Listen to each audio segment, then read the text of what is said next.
Bienvenue à tous, voici le sommaire de cette édition de BBC Echo. L'industrie de la mode frappée à son tour par le coronavirus. Conséquence, les traditionnelles semaines de la mode attirent moins de foule que d'habitude. Une initiative qui célèbre les virtuoses des chiffres sur le continent. Il s'agit du Next Einstein Forum et on en parle dans ce journal avec le promoteur de l'initiative. En fin de journal, la chronique hebdomadaire des nouvelles technologies. D'un clic, cette semaine, vous ferez la connaissance d'un bibliothécaire peu ordinaire puisqu'il s'agit d'un robot.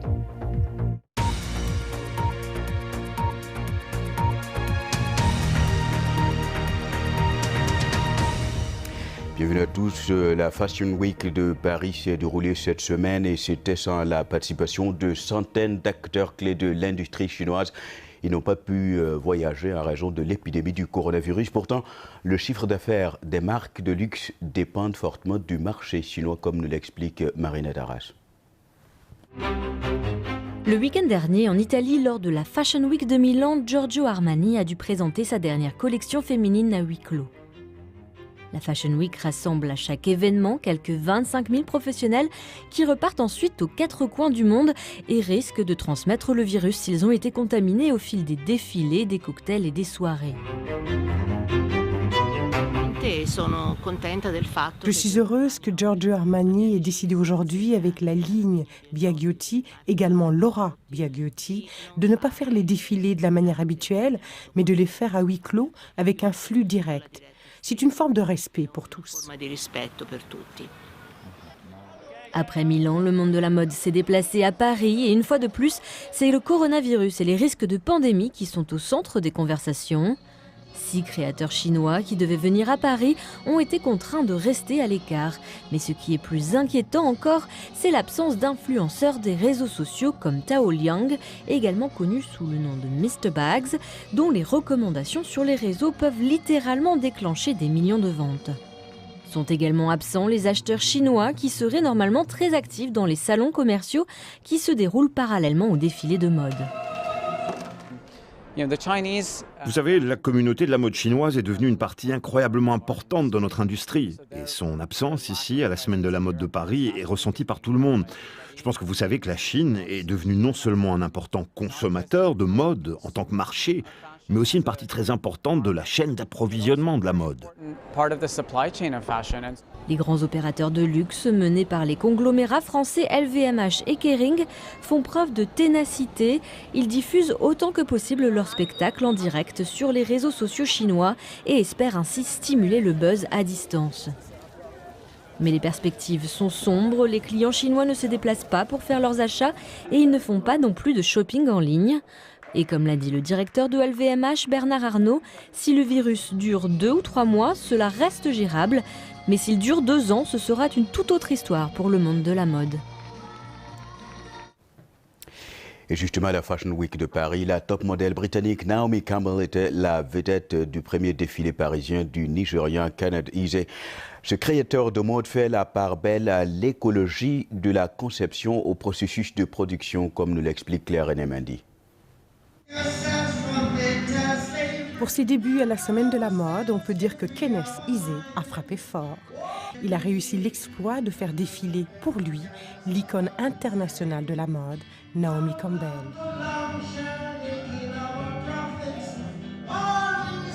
Sur ce podium parisien, les mannequins déambulent avec les créations de ce Nigérian de 29 ans. Des vêtements qui, selon lui, ont été inspirés par ses souvenirs d'enfance liés à l'époque où il accompagnait sa mère à l'église. Eze souhaite mettre à l'honneur les motifs traditionnels africains et c'est une évidence lorsque l'on voit ses créations. Jusqu'à présent, il était surtout connu pour ses coupes masculines et ses lignes épurées. Mais à Paris, les notes féminines étaient bien présentes, avec des mini-jupes à rayures, matelassées et des ourlets à franges aux couleurs éclatantes. Pour ses débuts ici, Eze a créé un patchwork artistique de son passé. Il a réinterprété des tissus traditionnels d'Afrique de l'Ouest, comme le achoké nigérian, trésor du peuple Yoruba, en y incorporant de la dentelle d'Autriche, le pays où il a grandi. De Lagos aux Lumières de Paris, Eze semble vivre son rêve. il a assurément rejoint les rangs des plus grands créateurs africains qui ont atteint les sommets de la mode internationale. Voilà, de la mode, passons à un sujet qui n'en a rien à voir, la tomate. Voilà un produit alimentaire normalement à prix abordable, mais dans certains pays d'Afrique de l'Est, elle est désormais hors prix, se vendant plus cher que la pomme, un fruit pourtant toujours considéré comme un luxe. La raison de cette pénurie de tomates est attribuable à un ver qui ronge le fruit. Clarisse Fortuné. Elle se propage d'une culture à l'autre, d'une ferme à l'autre. L'alternariose de la tomate, une maladie fongique aggravée par un climat humide et pluvieux. Une triste réalité pour les cultivateurs de tomates à travers l'Afrique de l'Est. Je me suis réveillé un jour pour aller à la ferme et bim, environ 70% de mes plantes étaient détruites. J'y ai investi toutes mes économies. J'allais aller au marché. Vous imaginez tout perdre en une nuit ? La région de Laikipia est le berceau de la culture de la tomate au Kenya. Des pluies inattendues à la fin de l'année, qui se sont poursuivies jusqu'en février, ont donné très peu ou pas de fruits dans les fermes comme sur les marchés. Des milliers de kilos de tomates pourrissent dans les fermes, impropres à la consommation. Dans les grandes villes comme Nairobi et Mombasa, les répercussions économiques sont énormes. Il y a quelques semaines, une tomate se vendait environ 5 centimes de dollars. Aujourd'hui, cette même tomate vaut entre 25 et 35 centimes. Avec le réchauffement climatique, on commence à observer des changements de température extrêmes dans la région, comme avec les inondations durant la saison des pluies d'octobre à décembre. Et les tomates, qui n'aiment pas avoir trop d'eau, en sont victimes. Alors quand les fermiers traitent les arbres ou les plantes, les pesticides ne prennent plus. Le département de météorologie du Kenya prédit un nombre d'averses au-dessus des normes de saison dans les prochains mois. Si cela se produit, cuisiner des tomates va devenir une activité trop luxueuse pour la majeure partie de la population d'Afrique de l'Est. La suite de BBC Echo et une question pour vous. Avez-vous déjà eu une situation au travail où votre chef est plus jeune que vous? Eh bien, cela devient de plus en plus courant à mesure que des jeunes ayant des compétences numériques sont responsabilisés sur les lieux du travail. Dans le cadre de Crossing Divides, une série de la BBC, nous avons visité une entreprise dans le sud de l'Angleterre où 2 personnes ont surmonté leurs différences apparentes. Robert Messigaro.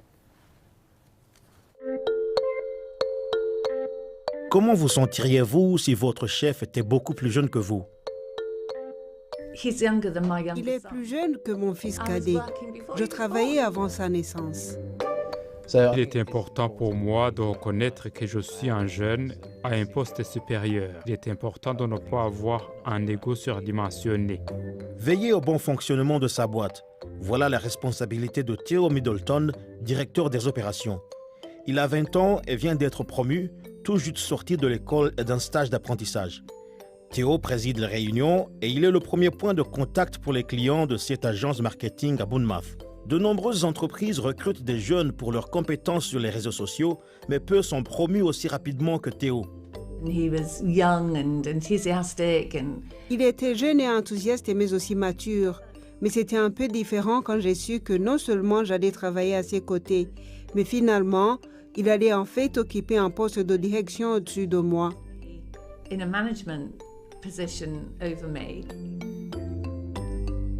L'une des tâches de Théo consiste à mettre à jour les compétences de Charlie au sujet des réseaux sociaux dont la maîtrise est nécessaire au marketing numérique moderne.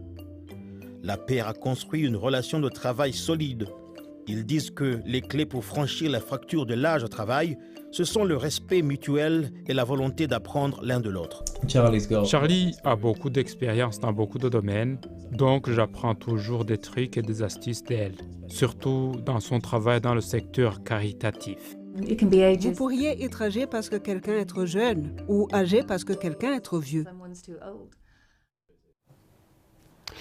Et on va parler maintenant science, un secteur en plein essor dans le monde. Mais qu'en est-il sur le continent? En tout cas, du 10 au 13 mars prochain, la 3e édition du Next Einstein Forum aura lieu à Nairobi, au Kenya. Ce rendez-vous rassemble tous les 2 ans des mathématiciens engagés dans le développement de leur continent. Il s'agit d'une initiative de l'African Institute for Mathematical Science. Thierry Joumaou, le PDG de cet institut, était de passage dans nos locaux. Il a évoqué le bien fondé du Next Einstein Forum dans cet entretien avec Nicolas Maris-Négos. Le but de cet institut, qui est le plus grand réseau de centres d'excellence en sciences mathématiques sur le continent africain, c'est de produire une masse critique de scientifiques, mathématiciens, de technologues et d'innovateurs sur le continent. Quel est l'impact des sciences dans le développement de l'Afrique?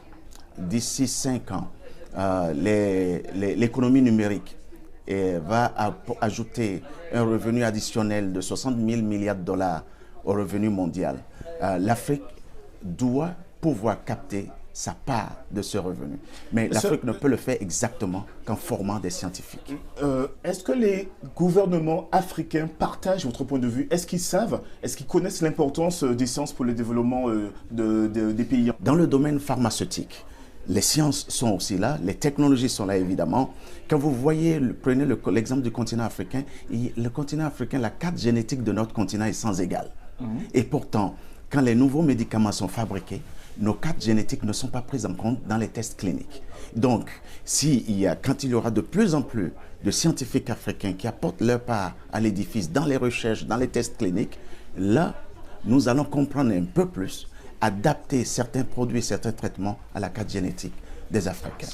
Vous organisez la 3e édition du Next Einstein Forum à Nairobi entre le 10 et le 13 mars. Est-ce à dire que le prochain Einstein pourrait être africain? Nous n'avons aucun doute par rapport à cela. C'est une probabilité et c'est la loi des maths. Donc, vous ne pouvez pas avoir un continent aussi jeune comme l'Afrique. On nous dit, les experts démographes nous disent que dans 2 générations, 40% de la jeunesse mondiale viendrait de l'Afrique. Alors, vous ne pouvez pas avoir ce potentiel et me faire dire que le prochain Einstein ne viendra pas de ce continent. Le prochain Einstein, de toute façon, ne viendra pas d'un continent vieillissant comme l'Europe. Il ne peut que venir du continent africain. Donc ça, c'est une certitude pour nous. Deuxième chose, le Next Einstein Forum, c'est le plus grand forum scientifique au monde qui a lieu sur le continent africain. C'est 2000 à 4000 scientifiques du monde entier participants venant d'une centaine de pays. À Nairobi, ce qui va être unique par rapport à ce forum, c'est que, nous sommes en train de lancer le Salon de l'innovation, où nous allons inviter les jeunes Africains qui sont en train de faire des choses extrêmement fabuleuses, de venir exposer à la face du monde leurs découvertes, leurs inventions. Voilà, c'était Thierry Joumaou du Next Einstein Forum. BBC Echo, à présent, clique la chronique des nouvelles technologies présentée cette semaine par Olivier Weber.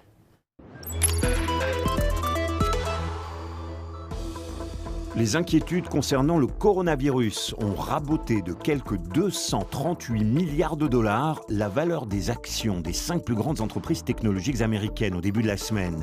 La valeur marchande combinée d'Apple, de Facebook, d'Amazon, de Microsoft et de la société mère de Google, Alphabet, a plongé alors que le virus se propageait au-delà des frontières de la Chine. Une enquête américaine a conclu que la mort d'un chauffeur d'une Tesla, le modèle X, était due à sa dépendance excessive du système de pilote automatique. L'accident fatal était intervenu alors que le chauffeur conduisait en mode autonome. Les enquêteurs estiment que le chauffeur jouait à un jeu vidéo au moment de l'accident en Californie en mars 2018. Les utilisateurs d'un appareil conçu pour dispenser de la nourriture à des animaux domestiques affirment que leurs animaux se sont affamés en raison d'une panne de système. Une panne qui aurait duré 1 semaine. Petnet, le fabricant de l'appareil, permet aux utilisateurs de planifier et de contrôler l'alimentation via une application pour smartphone. Petnet reconnaît, je cite, une panne du système, mais tout est désormais de retour à la normale.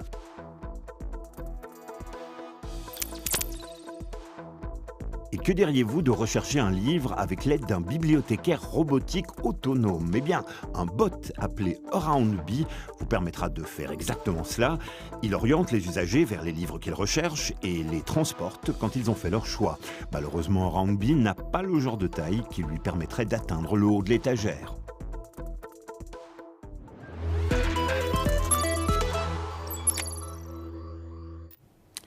Voilà, mesdames et messieurs, c'est la fin de cette édition de BBC Echo. Merci pour votre fidélité. Bonne soirée à tous. Au revoir.